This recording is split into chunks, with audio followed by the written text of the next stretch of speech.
예, 안녕하십니까. 책 읽는 자유인 채널을 운영하고 있는 이선입니다. 이번 시간 2026년 2월 21일 토요일, 지금 시각은 오후 8시 48분입니다. 저는 오늘 세 번째 시간인데요. 잠시 책에 공부했던 내용들을 좀 찾아보고 책들을 좀 찾아서 구입하기도 했습니다. 자, 또 책을 오늘 질렀는데 자, 이번 시간 뇌의 진화 신의 출현 마지막 시간이 될 것 같아요. 이번 시간 마지막이고 내일부터는 새로운 책을 읽도록 하겠습니다. 자, 마지막 시간 대미를 장식하는 자, 책 한 권 더 소개시켜 드리도록 할게요. 자, 종교의 종말, 이성과 종교의 충돌, 이제 그 대안을 말한다.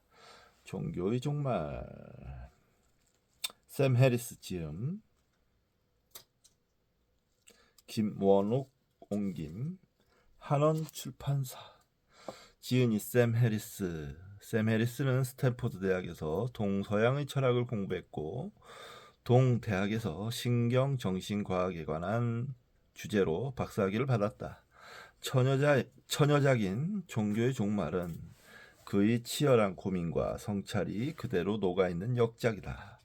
이 책은 발표되자마자 미국 전역에 엄청난 센세이션을 불러일으켰으며 2005년에는 펜 논픽션 부분의 수상작으로 선정되는 기염을 토했다. 그러니 현재 뉴욕에서 신앙과 불신앙의 신경과학적 근거, 기능성 자기공명 영상 등에 대한 활발한 연구와 기고 활동을 하고 있다.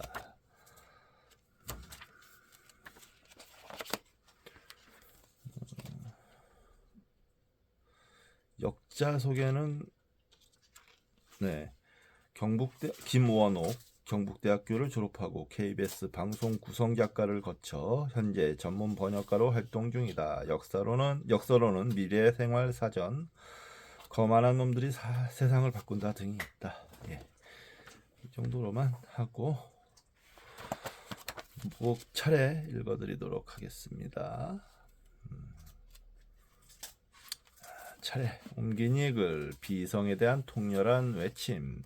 챕터 1 추방당한 이성, 종교의 온전함이 가지는 통념, 과거의 그림자, 천국에 대한 부담, 이슬람 과격주의, 환상의 샘, 죽음, 이성 너머의 세상, 믿음이라는 문제 해결하기, 분별력을 키우자.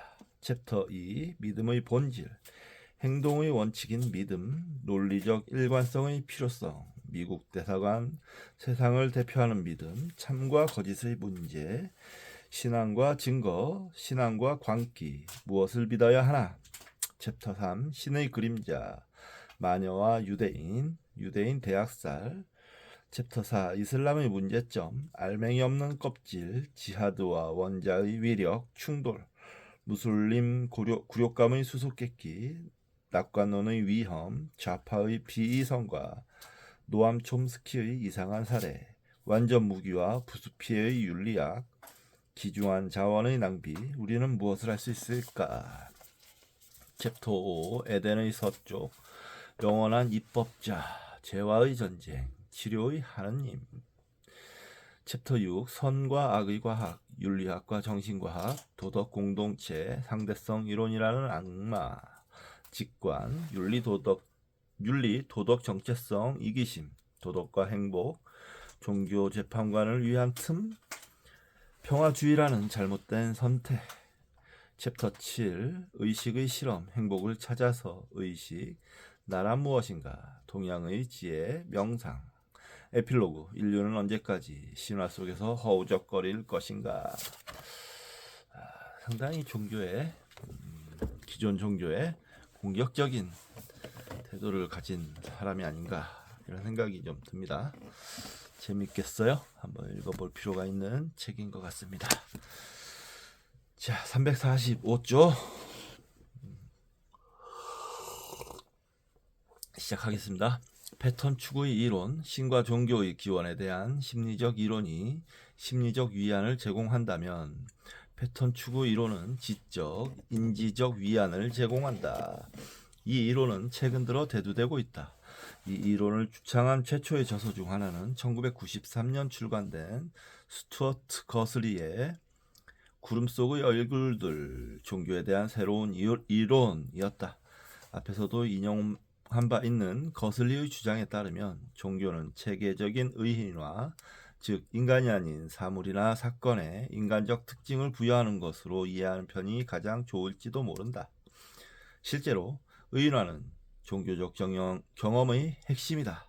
그것은 인간의 사고와 행동에 속속들이 배어 있으며 종교는 그것의 가장 체계적인 형태다. 그의 말에 따르면 우리는 구름 속에서 얼굴을 식별하는 성향을 타고났을 뿐만 아니라 청둥과 벼락 같은 자연 현상을 신들의 탓으로 돌린다. 거스리는 세상이 불확실하고 모호하며 해석을 요하기 때문에 의인화에 진화적 이점이 있다고 주장했다. 진화적 관점에서 보면 길 가던 사람이 바위를 곰으로 착각하는 편이 곰을 바위로 착각하는 것보다 낫다는 지적이다. 지난 20년간 몇몇 패턴 추구 이론가들은 이러한 추론 방식을 따랐다. 심리학자이자 과학저술가인 말크 셔먼은 우리는 어떻게 믿는가에서 이렇게 주장했다. 인류는 능숙하게 패턴을 추구하는 동물로 진화했다. 인류는 패턴을 추구하고 인과관계를 찾는 기능을 지닌 믿음의 엔진으로 진화했다. 패턴을 가장 잘 찾는 개체들이 가장 많은 자손을 남겼다. 앞에서도 인용한 파스칼 보이어는 종교 설명하기에서 정상적인 마음이 기능하는 방식의 핵심이 되는 부분, 모든 사람의 뇌에 공통된 인지 과정의 측면에서 종교를 기술했다. 개념과 추론은 여타 영역과 대동소이한 방식으로 종교를 처리하며 신앙과 믿음은 이런 처리 방식의 단순한 부산물로 보인다. 이와 비슷하게 터프츠 대학의 철학자인 데니얼 데닛도 주문을 깨다에서 종교적 믿음이 인간이 지닌 과민성 행위자 탐지장치의 결과물이라고 주장하며 이렇게 말했다. 신에 대한 믿음의 뿌리는 본능적인 과민성이 놓여있다. 신에 대한 믿음의 뿌리에는 본능적인 과민성이 놓여있다. 이는 복잡하고 움직이는 모든 것에 행위 능력, 가로 열고 믿음과 욕망 등의 정신 상태, 가로 닫고 행위 능력을 부여하려는 성향이다. 인간이 패턴을 추구하는 동물임은 사실이며 이는 우리가 지난 200만 년간 발달시켜온 지능의 직접적 결과다. 하지만 사장에서 논의했듯이 근본적으로 지적인 활동인 패턴 추구가 그 자체로 신의 기원으로 이루어질 수 있을까? 28,000년 전 순기르에서 정교한 부장품과 함께 친족을 매장한 이들이나 12,000년 전 퀘베클리 테페를 건설한 이들은 이러한 노동에 엄청난 자원을 투여했던 만큼 필시 깊은 믿음에 의해 움직였을 것이다. 과연 그것이 패턴 추구만으로 충분했을까?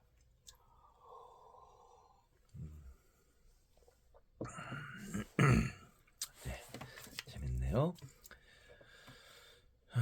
신경학적 이론, 최근 뇌기능 자기공명 영상이 널리 활용되면서 종교적 사고와 연관된 뇌 영역을 확인하려는 연구들이 쏟아져 나왔다.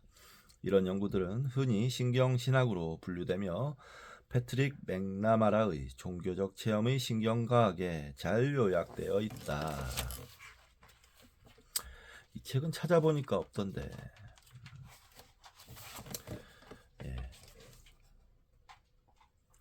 많은 연구들이 관자엽에 초점을 맞추고 있는데 이따금 관자엽 간질 환자들이 발작 중에 하나님을 보는 등의 종교적 체험을 한다는 보고가 있기 때문이다.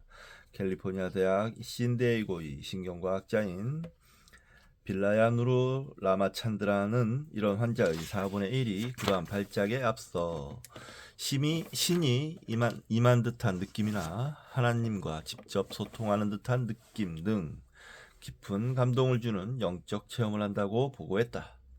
이와 비슷하게 신에 대한 믿음의 신경심리학적 기초의 저자인 캐나다 로렌션 대학의 심리학자 마이클 퍼신저도 신체험은 정상적이고 좀 더 조직적인 패턴의 관자협 활동이며 개인적 스트레스, 사랑하는 사람의 상실, 예상되는 죽음의 딜레마 등 미묘한 심리적 요인으로 촉발되는 일종의 소규모 발작이라고 주장했다.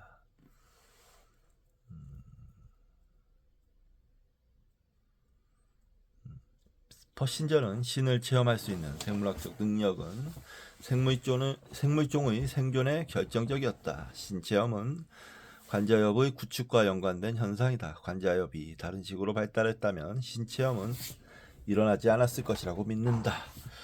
정견이가 똥을 싸놔가지고 아이고 우리 정견이 똥 싸셨어요. 잘했어. 잘했어. 아이고 냄새 지독하다 야.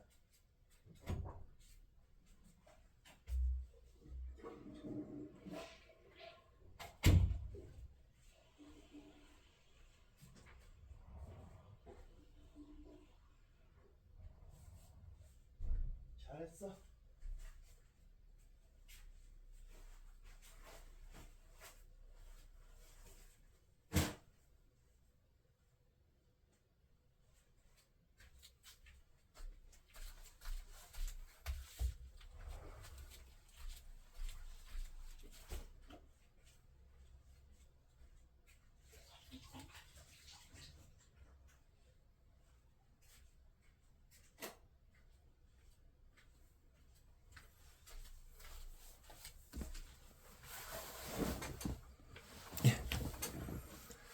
마루엽, 특히 위 관자엽에 인접한 영역 가로 열고 관자 마루 이음부 또한 신경신학 연구의 초점이다. 이 뇌 영역을 자극하면 흔히 종교적 맥락으로 해석되는 유체 이탈 경험 혹은 다른 누군가가 존재하는 듯한 느낌을 유발할 수 있다. 퍼신저의 연구에는 관자엽과 더불어 마루엽도 포함되었다. 이와 비슷하게 이탈리아의 코시모 우르제 씨와 그의 동료들은 뇌종양 환자 88명을 연구한 뒤 자기를 초월한 듯한 종교적 감정이 아루말의 소엽의 활동과 연관되어 있다고 발표했다. 철학자이자 작가인 매슈 엘퍼는 그의 책 신의 뇌부위에서 관자 마루 영역에 신의 뇌부위라는 별명을 붙이고 언젠가는 신절제술을 통해 신의 뇌부위를 수술적으로 제거할 수 있을 거라는 기발한 견해를 내놓기도 했다. 가장자리 계통 가르고 변형계 가로 닫고 의 해마와 편도와 그 연관 부위들 또한 신경신학 연구의 주목을 끌었다. 팔로알토 보훈병원에서 일하는 심리학자 존 조지프는 가장자리 계통에 신의 신경세포와 신의 신경 전달 물질이 있다는 가설을 세웠다. 최근 득후 대학의 연구자들이 수행한 연구에 따르면 인생이 바뀔 만한 종교적 체험을 보고한 참가자들에게서 해마의 위축이 관찰되었다고 한다. 패트릭 맥나마라는 수백 건의 임상 사례와 몇 건의 뇌 영상 연구에서 편도 이마 앞 옆의 상당 부분 관자 앞 껍질이 종교적 체험의 발현에 반복적으로 관여했다는 것은 인상적인 사실이라고 보고했다. 맥나마라는 이 부분에 종교와 연관된 뇌회로라는 별명을 붙였다.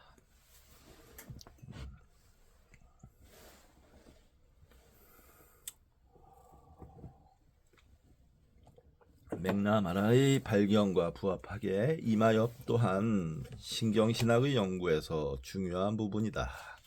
일례로 펜실베니아 대학의 앤드류 뉴버그와 유진 다킬리는 프란치스코 회 수녀와 불교 승려가 명상할 때 활성화되는 뇌 영역을 관찰한 뒤 이마 옆, 특히 이마 앞껍질의 활성도가 증가했다고 보고했다. 이와 동시에 수녀와 승려의 마루 옆 활성도는 떨어졌는데 그들은 자신들이 무시간, 무공간의 상태로 들어갔다고 증언했다. 종교적 독실성을 눈, 확, 이마 겉질이나 앞뒤 다발 같은 이마 옆의 특정 부위들 혹은 이마 마루 영역들의 조합과 연관시키는 다른 연구자들도 있다. 또 다른 연구자들은 종교적 관념 작용을 시상이나 꼬리핵 같은 다른 뇌 영역 또는 도파민과 세로토닌 같은 특정 신경화학 체계와 연결짓기도 한다. 현 시점에서 분명한 사실은 뇌의 단일한 신의 중심부 같은 것은 없다는 것이다. 종교적 경험은 그보다 광범위한 뇌 네트워크에 의해 매개되며 이는 앞에서 기술한 대로 자아인식, 타인에 대한 인식, 자기 성찰, 자전적 기억을 매개하는 네트워크. 다시 말하자면 우리를 독특한 인간으로 만들어주는 뇌 네트워크와 유사하다. 맥나마라 역시 종교적 체험에 관여하는 뇌 부위와 자아빛, 자의식 감각에 관여하는 뇌 부위는 해부학적으로 상당히 겹친다고 지적했다. 종교적 체험에 의해 활성화되는 뇌 영역이 그 체험의 구체적 유형에 따라 달라진다는 것 또한 분명하다. 예를 들어 명상은 이마 영역을 활성화시키는 반면 강렬한 감정이 수반되는 경험은 편도를 활성화시킨다. 이와 유사하게 일부 피험자들에게는 신과의 친밀한 관계를 경험했는지 물어보고 또 다른 피험자들에게는 신의 분노가 두려웠던 경험을 물어본 연구에서도 서로 다른 뇌 영역이 활성화된 것이 확인되었다.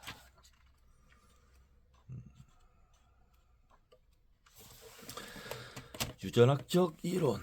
쌍둥이 연구는 종교성에 유전적 요인이 있음을 시사한다. 10대인 이란성 쌍둥이에 대한 연구를 통해 종교적 독실성의 정도에 유전적 요인이 20% 정도 기여한다는 것이 발견되었다.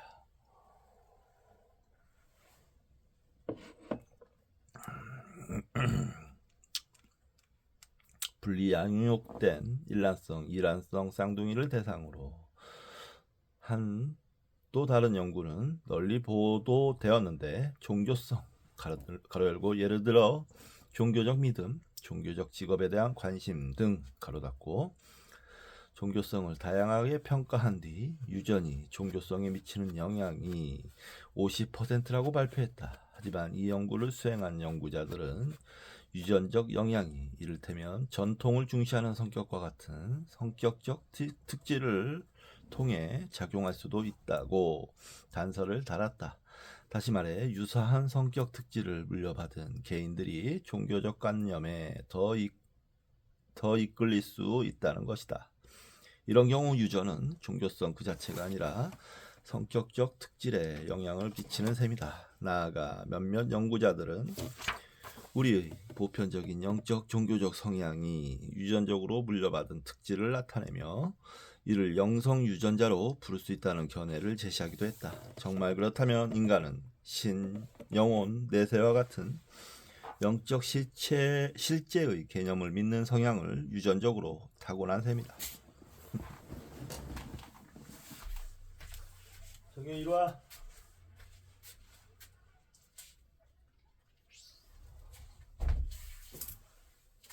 자, 밖에 내다보고 있었어. 에이구. 이러한 유전자를 확인하려고 가장 야심차게 시도한 사람은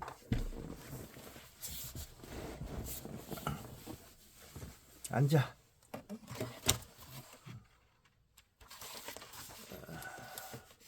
안 보여. 유전학자인 딘 해머였다. 그가 2004년 발표한 신의 유전자는 타임지의 커버 스토리로 실렸다.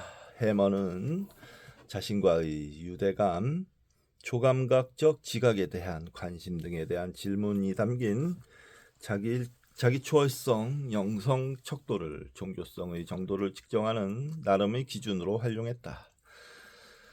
그런 다음 피험자 간 테스트 점수 차이의 1%만을 해주는 한 유전자를 확인하고 이것을 영적 대립 유전자, 즉 신의 유전자로 지목했다. 지목된 유전자는 도파민과 세로토닌, 기타 내 화학물질에 영향을 끼치는데 이런 화학물질이 분비되면 큰 기쁨과 충족과 평화를 느끼게 된다고 한다. 해머의 저서는 그가 채택한 종교성 척도, 그가 발견한 내용의 통계적 취약성, 그리고 어떤 인간 특질이 정말로 유전자에서 비롯되었다 해도 그 대부분은 수백 가지 유전자의 산물이라는 사실이 알려져 있는 마당에 한 특정 유전자를 신의 유전자로 지목했다는 점 등으로 인해 많은 비판을 받았다.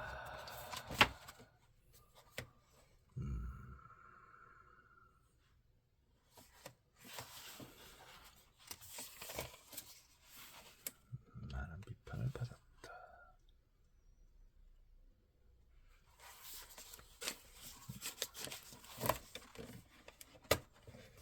1976년 발표된 심리학자 줄리안 제임스의 책 의식의 기원 또한 파격적이긴 해도 종교성의 유전적 근거를 확립하려는 시도로서 널리 인용되었다. 약 3000년 전에는 뇌의 두 방구, 즉 양원적 정신이 각각 독립적으로 작용했다는 것이 제임스의 주장이다.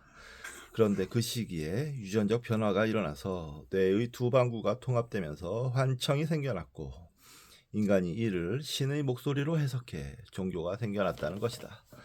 제임스의 요약에 따르면 이런 환청을 불러일으키는 신경구조는 종교적 감정을 불러일으키는 기질과 신경학적으로 결부되어 있는데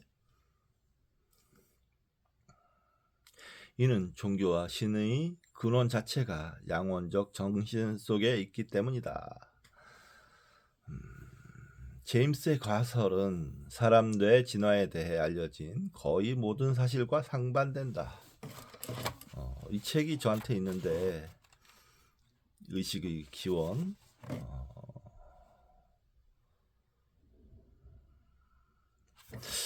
이게 오래된 책이네요. 1976년 책이라 어느 정도의 사실을 담보하고 있는지는 의문이 들긴 합니다. 그때 당시에 섣불리 뇌에 대해서 이러쿵저러쿵 얘기했다면 지금 와서는 비판을 받을 가능성이 높죠. 이미 그때 당시를 훨씬 뛰어넘는 뇌 연구가 진척이 이루어져 있기 때문에 그럴 거라고 생각됩니다. 신은 진화의 산물인가 부산물인가? 신의 기원 이론과 관련한 마지막 의문은 이것이다. 신의 출현은 진화적 적응에 해당하며 진화적으로 유리했을까? 아니면 단지 진화의 부산물, 한 작가가 쓴 대로 원시적 마음의 잔존물이었을까? 이 문제에 대해 논쟁은 뜨겁게 진행 중이며 대다수 저자들은 적응주의적 입장을 선호한다. 적응주의자들이 가장 흔히 내세우는 주장은 신이 집단의 생존 가능성을 높여준다는 것이다. 이 이론에 따르면 믿음을 가진 집단이 협력이 잘 된다는 이점을 고려할 때 신에 대한 관념이 문화적으로 널리 퍼진 선조사회는 그런 관념이 없는 사회를 경쟁해서 눌렀을 것이다. 이 주장은 신을 공유하는 집단이 자원도 더 잘 공유하고 외부 위협에 대하여 집단을 더 잘 방어하며 대체로 더 협력적일 것이라는 전제를 깔고 있다. 니콜라스 웨이드가 요약한 대로 다른 조건이 같다고 가정할 때 종교적 성향이 강한 집단은 더 단결이 잘 될 것이고 응집력이 약한 집단보다 훨씬 더 유리할 것이다. 더 성공적인 집단에 속한 사람들은 생존율이 더 높은 자손을 남길 것이고 종교적 행동 본능을 선호하는 유전자가 세대를 거듭할수록 점점 더 흔해져서 결국에는 인류 전체를 휩쓸었을 것이다. 이는 합리적인 가설이지만 나는 이 가설을 뒷받침하는 데이터를 하나도 알지 못한다. 게다가 일부 유전학자들은 진화이론이 오로지 개체에만 적용된다고 말하면서 집단 선택의 유효성에 의문을 제기하고 있다. 개체 수준에서 신을 믿는 것의 진화적 이점이 존재한다는 주장도 있다. 딘 해머는 신의 유전자가 태생적 낙관주의를 인간에게 선사한다는 점에서 유리하다고 주장했다. 낙관주의는 궁극적으로 죽음이 불가피하다는 사실에도 불구하고 계속해서 살고 번식하려는 의지다. 매슈 엘퍼 역시 죽음을 인식함으로써 초래되는 압도적 불안을 견딜 수 있는 어떤 유전적 돌연 변이를 뇌에 지닌 개체들은 생존 확률이 더 높았다고 밝혔다. 그리고 패트릭 맥나마라는 종교를 통해 정립된 통일된 자아가 목표한 행동을 추구하고 포식자를 따돌리고 전쟁과 전투를 치르는데 더 효율적이며 더 협력을 잘한다고 주장했다. 신이 진화적으로 유리하다는 또 다른 주장에 따르면 신은 신체 정신 건강에 유익하다. 무수한 연구 결과에 따르면 정기적으로 교회에 출석한 사람은 고혈압, 심장병, 폐기종, 경화증, 불안, 우울증 발병률과 자살률이 더 낮다. 하지만 이러한 차이의 상당 부분은 열심히 교회를 다니는 사람이 술, 담배를 많이 할 확률 또한 적다는 사실로 설명할 수 있다. 게다가 이런 연구의 대부분은 나이 많은 성인들을 대상으로 수행되었는데 이러한 차이가 진화적 우위를 가지려면 가임 연령대의 사람들에게도 적용되어야 할 것이다. 이런 주장의 반대편에는 신을 진화의 부산물로 기술하는 소수의 학자들이 있다. 이 책에서 설명한 뇌 진화 이론은 신이 자전적 기억 획득의 부산물이며 신의 출현 이후 인구가 증가하고 사회가 조직화되면서 종교가 뒤따랐다는 입장을 제시한다. 신이 부산물이라는 입장을 옹호하는 다른 연구자들 중에는 앞에서도 인용한 종교 설명하기의 파스칼 보이어가 있다. 그는 신과 종교가 인간이 지닌 패턴 추구 성향의 부산물이라고 주장했다. 파리 국립과학연구센터의 인류학자 스콧 애트러는 우리는 신을 믿는다에서 종교 그 자체는 진화적 기능을 갖지 않는다고 주장했다. 그리고 옥스퍼드 대학의 생물학자 리처드 토킨스는 만들어진 신에서 종교는 그 자체로 직접적 생존 가치를 지닌 게 아니라 생존 가치를 지닌 다른 무엇의 부산물이라고 주장했다. 진화의 부산물로서의 신은 일반적으로 중립적이며 엄밀한 의미의 진화에 영향을 끼치지 않았다고 전제되곤 한다. 이 전제가 맞을 수도 있고 틀릴 수도 있는 이유는 궁극적으로는 신이 진화적으로 분리할 가능성도 있기 때문이다. 여기에서 가능한 한 가지 시나리오는 신들의 경쟁이다. 누구의 신이 옳은 신인가를 결판내기 위해 전쟁을 벌이는 것이다. 6장에서 기술했듯이 바로 이런 전쟁이 고대 메소포타미아의 도시국가 사이에서 벌어졌고 이 전쟁은 세계 최초의 문명이 종말을 맞는 데 기여한 듯 보인다. 구약 성서에 기록되어 많은 이들에게 친숙한 신들의 경쟁은 가나안의 풍요신 바알의 추종자와 이스라엘의 수호자 야훼의 추종자 사이에 벌어진 전투다. 여기서 승리한 야훼의 선지자 엘리야는 바알 추종자 450명을 죽였다. 현생 호모사피엔스가 지금껏 걸어온 역사는 신들의 경쟁으로 점철되어 있다. 인간이 저지른 역사상 최악의 만행 100건을 열거한 끔찍한 이들의 백과사전에서 100건 중 25건이 신들의 경쟁이었다. 이러한 경쟁은 세상의 종말을 영광스러운 것으로 찬양하는 묵시록적 믿음, 그리고 현생 호모사피엔스의 존재에 종지부를 찍을 수 있는 대량 살상 무기와 결합되었을 때 특히 위험해진다.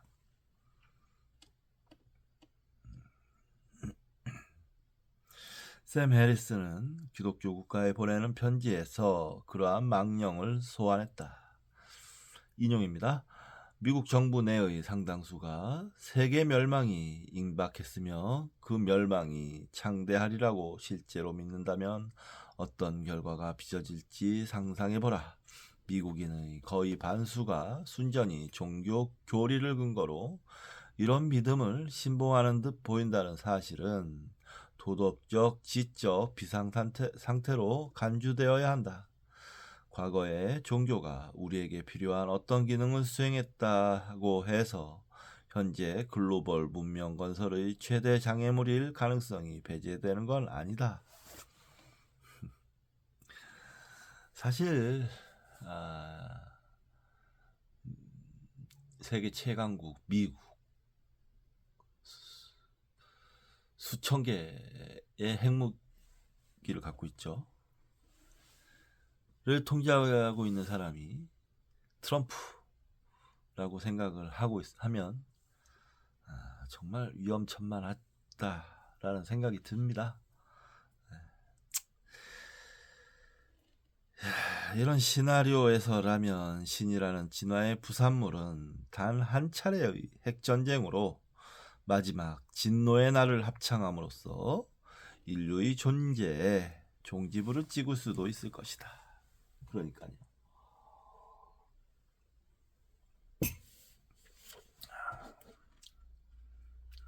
트럼프가 궁지에 몰리면 핵을 쓰지 않으리라는 보장이 없죠. 트럼프는 실제로 미국을 스스로 고립시키고 있고 자신이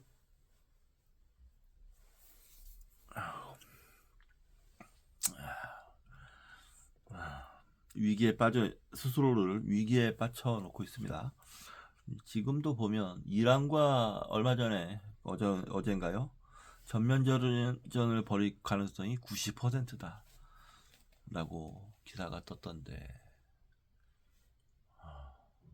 과연 그것도 이스라엘과 합작해서 이란을 공격할 것이다 라는 소문이 지금 무성한데요. 과연 어떻게 될지 걱정입니다. 예.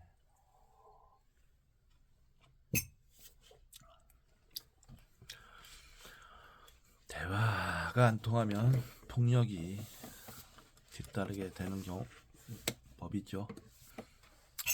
특히 국제사회에서는 더더욱 그렇습니다. 인간은 신을 필요로 한다. 퓨도르 도스토옙스키의 표현을 빌리면 인간은 자신이 거주하는 이 작은 행성을 필요로 하는 만큼 불가해하고 무한한 것 또한 필요로 한다. 신에 대한 욕구가 우리를 독특한 인간으로 만들어주는 뇌 네트워크의 불가결한 일부이므로 또한 공식 종교가 우리 문화에 사회적으로 깊이 통합되어 있으므로 신이나 종교가 더는 필요치 않다 하더라도 조만간 그냥 사라져 버릴 가능성은 희박하다. 아가샤 지혜사원부터 자이건 인터내셔널에 이르기까지 미국에만 1,500개 이상의 종파가 있다. 그중 대부분은 소규모지만 25개 종파는 100만 명 이상의 신도를 거느리고 있다. 세계의 다른 어느 곳에 가도 신과 종교는 사람들의 삶에서 매우 중요한 역할을 계속 수행하고 있다. 칠레 산티아고의 호타베체 감리교 오순절 교회는 1만 8천 명을 수용할 수 있는 좌석을 갖추고 있으며 서울의 여의도 순복음교회는 본당이 1만 2천석이고 거기 다 앉지 못한 2만 명은 여러 별관에 나누어 수용하며 주일 예배만 7번이다. 영국의 인류학자 제임스 프레이저 경이 지적한 대로 우리 생물종의 절대 다수는 인간의 허영심을 이토록 만족시키고 인간의 슬픔에 이토록 위안을 주는 믿음을 계속해서 묵종할 가능성이 높아 보인다. 계속해서 프레이저는 이렇게 말했다. 영생의 옹호자들이 난공불락은 아닐지라도 견고한 진지에 자리 잡고 있다는 것을 부인할 수 없다. 영혼의 불멸을 입증하기가 불가능하다면 현재의 지식 수준에서 그것을 반증하는 것 또한 불가능하다. 재밌네요.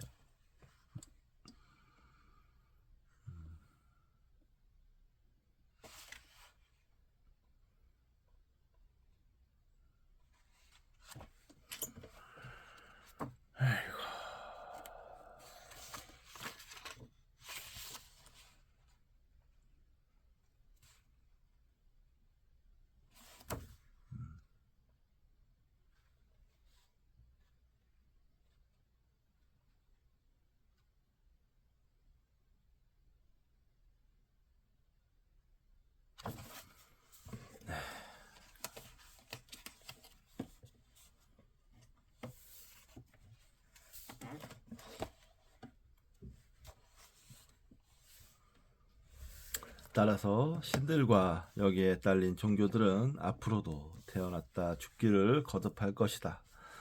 지난 200년 사이에 새로 생겨나서 이미 수백만 신도를 거느린 종교의 예로는 파키스탄의 아마디아와 미국의 모로몬교를 들 수 있다. 아마디아는 자신이 무슬림이 기다려온 메시자이자 마흐디라고 주장하는 미르자 굴람 아마드가 창시한 교단이다. 아마디 교단은 예수가 현대의 선지자로서 십자가에 못 박혔지만 살아남았고 그 후 이스라엘의 사라진 지파들을 찾아 카슈미르로 왔으며 이곳에서 늙어 죽었다고 가르친다. 아마디아는 아프리카계 미국인 무슬림 사이에서 영향력을 떨쳐왔다. 한편 공식적으로는 예수 그리스도 후기 성도교회라고 알려진 모르몬교의 창시자 조지프 스미스는 천사가 바보라고 지시한 지점에 고대 종교의 기록인 금판이 묻혀 있다는 것을 발견했다고 주장했다. 이 고대 종교는 2600년 전 이스라엘인들이 아메리카에 와서 창시했다고 한다. 예수가 십자가에 못 박혀서 죽었다가 부활한 뒤에 아메리카로 와서 이곳을 새로운 약속의 땅으로 지명했다는 것이다. 따라서 볼모교는 스스로가 이 고대 종교의 맥을 잇는다고 주장한다. 새로운 신과 종교가 계속해서 태어나듯 기존의 종교들은 계속해서 죽어갈 것이다. 아누, 라, 제우스, 주피터 같은 여러 옛 신들은 이제 신성한 창조물이 아닌 예술적 창조물로 전 세계의 미술관에 안치되어 숭배가 아닌 감상의 대상이 되고 있다. 이런 박물관들은 죽은 신들의 사당으로 간주되어야 적절할 것이다. UAG 등의 현대 종교에서 옛 신들을 받아들이기도 한다. 거석 기념물을 거석 기념물들이 세워진 뒤로 2000년간 드루이드교가 존재하지 않았다는 사실에도 불구하고 제속 드루이드 회는 에이브버리와 스톤헨지에서 드루이드 신들을 찬송하며 동지와 하지를 기념한다. 이와 비슷하게 터키의 차탈회 위크도 여신 숭배의 순례지가 되었다. 원래 옛 신들은 숭배하기 위해 세워진 기념물을 견학하는 것은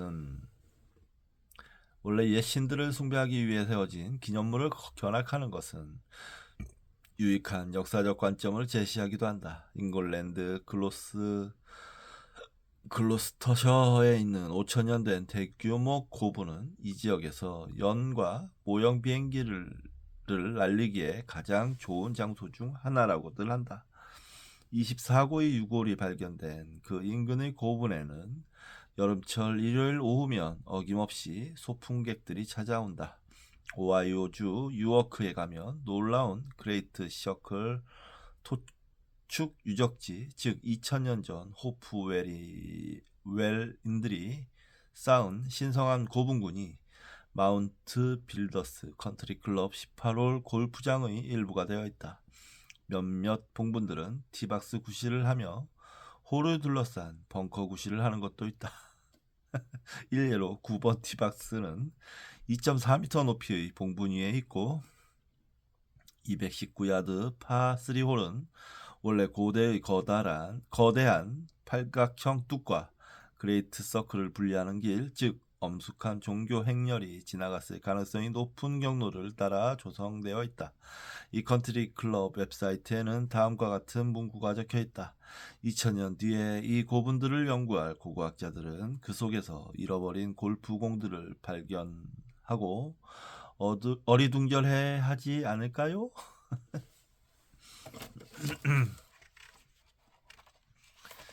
에이구.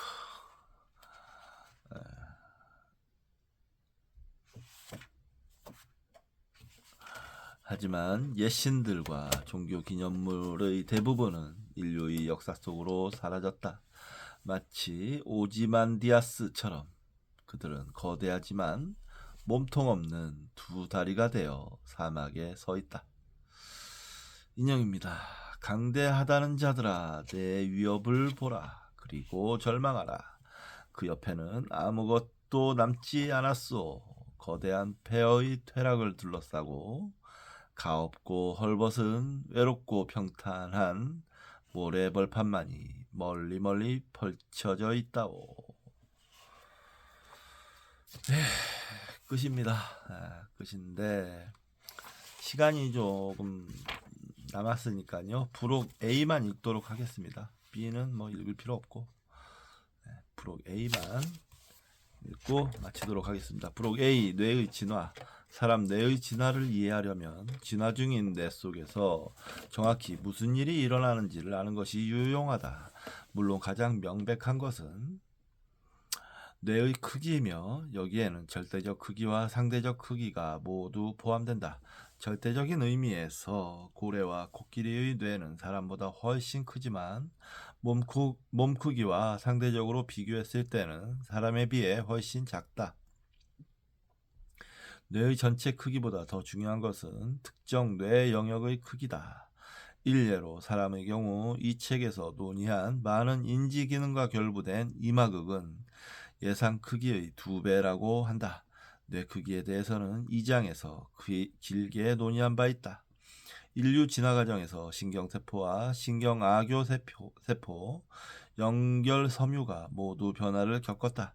신경세포는 수가 늘어나고 더 조밀해져서 사람 뇌의 겉질 1입방 안에 25,000에서 3만 개나 들어있다. 그에 비해 고래와 코끼리 뇌의 겉질 1입방 안에 든 신경세포는 6,000에서 7,000개에 불과하다. 신경세포보다 수가 10배나 더 많은 신경악교세포도 진화적 변화를 겪었다. 특히 중요한 것은 연결섬유를 둘러싼 마리집을 만드는 신경악교세포다. 마리집이 신경섬유의 지름과 결합하여 연결섬유를 통한 정보 전달 속도를 높여주기 때문이다. 사람 뇌의 연결섬유는 두툼한 마리집으로 감싸있는 반면 고래와 코끼리의 마리집은 매우 얇다. 이는 사람 뇌의 정보 전달 속도가 고래와 코끼리보다 최대 5배나 빠른 주된 이유다.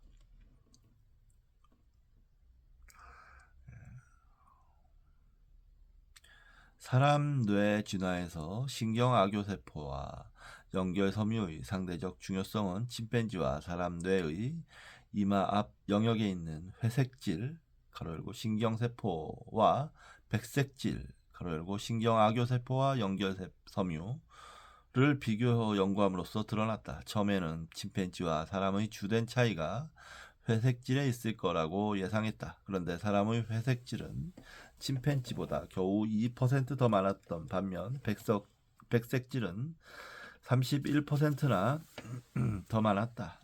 이와 관련된 한 연구는 사람 영아의 뇌 연결이 침팬지 영아보다 훨씬 빨리 발달한다고 보고하기도 했다. 이러한 연구들이 시사하는 것은 인간은 서로 다른 종류의 정보를 통합하는 능력이 다른 영장류에 비해 월등하며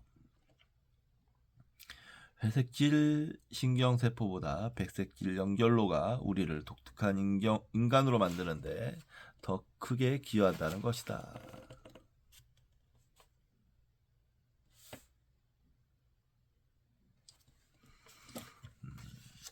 호미닌 진화에서 어떤 뇌 영역이 초기에 발달했고 어떤 뇌 영역이 최근에 발달했는지를 확인하는 것은 중요하다.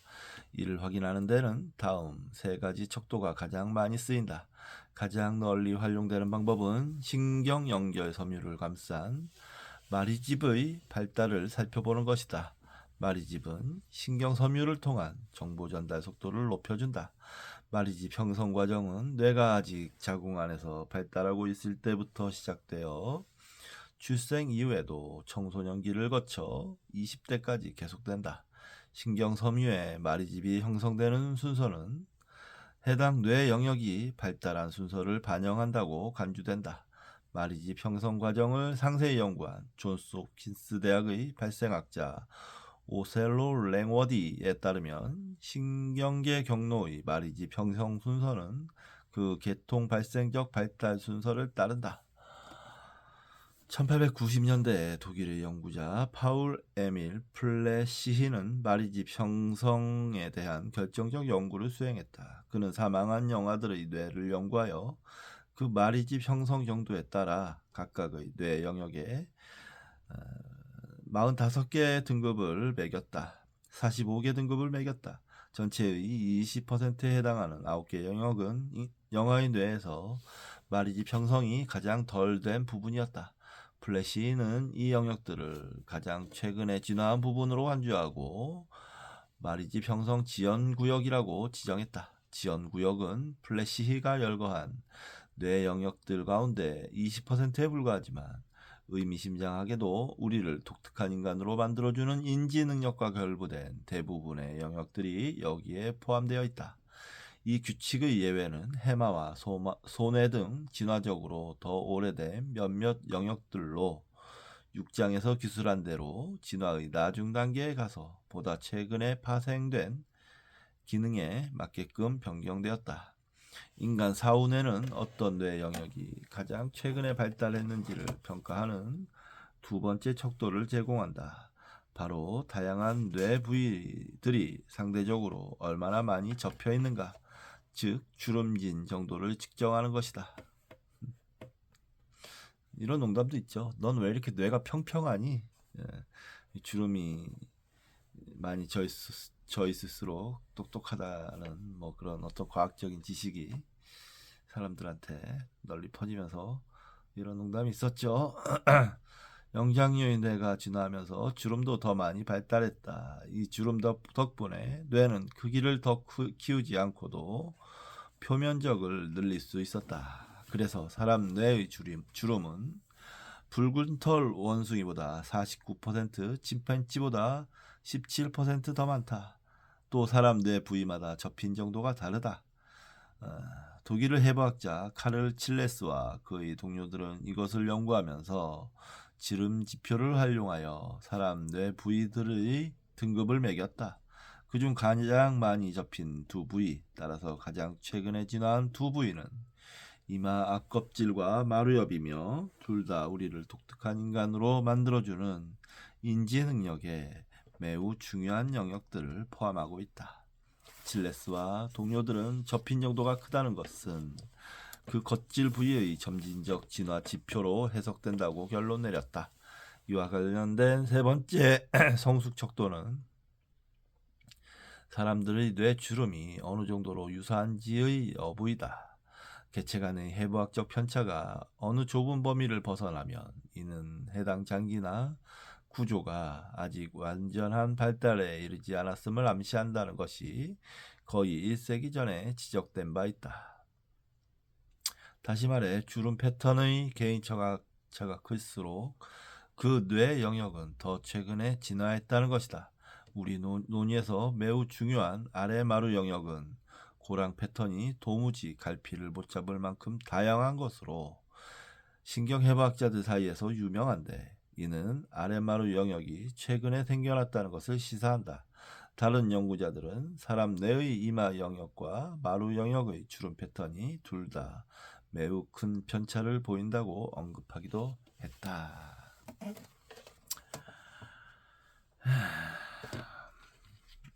그 다음은 뭐 각 전 세계 어떤 민족들의 뭐 꿈 얘기인데요. 읽을 필요는 없고, 자, 여기서 이제 뇌의 진화, 신의 출현 마치도록 하겠습니다. 네, 재밌게 읽었고 좋은 책이었다고 생각해요. 종교가 어떻게 과연 신이 어떻게 우리 인간 호모 사피엔스에게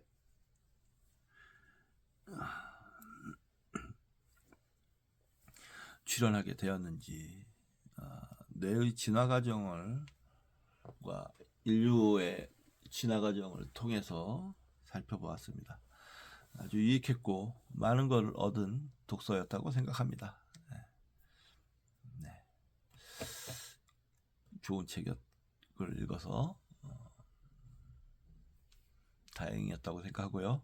다음 책은 말씀드렸듯이 죽음의 부정을 읽을 겁니다. 내일 읽을 수 있을지 없을지 모르겠고, 아무튼 다음 책은 죽음의 부정입니다. 그러면 오늘은 여기서 이제 끝마치도록 해야겠네요. 목소리도 좀 많이 갈라졌고요. 좀